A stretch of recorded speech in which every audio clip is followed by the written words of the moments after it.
Bonjour zami yo, bonjour, ça qu'a fait, ça qu'a bail quand nous lever matin. Quand on débutant de voir ça, il parle que DG puis les moment de cap faire causer. Bon, c'est quoi ça nous te campé hier zami. Qui était 2 juillet 2024. Bon, quoi ça nous te campé hier zami. Mais gros vent. Bon, c'est quoi ça nous te campé hier zami.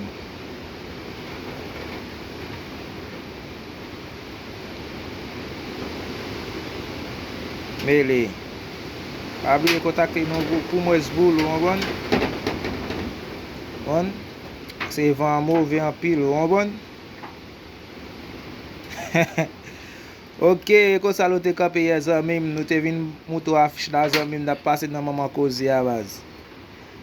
Po ekraze bak maten, nou bay ba ou yo, foti tan. Pakou yale zanmim. Pakou yale. Pa biye ou menm ki ta beze kontakte nou pi VIP plus 609 32 91 81 49. Da pase nan maman kozi a, an ti zoom do piti. Me yo zanmim. Me maman kozi yo. Me li zanmim. Ay fe kozi, ay chwe moun. Ay chwe moun zanmim. Pa biye abone, like, partaje. Ou bon? Non mouman sou pa jwa ven nou zanmim we ou kap wey. Mem di sa chak joun vin fe lo.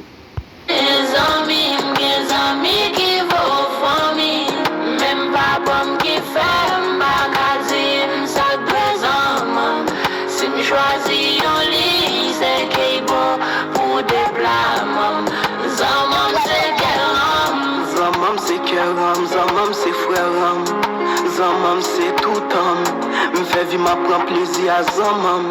Chita nan ba zanm ma brek le ram. M'ba vi ane ki fake, non. M'ba vi ane ki snitch, non. M'kontrol temperaman. Se sak fèm street ane ki gen kran. Ou pa gadi ou pat nem.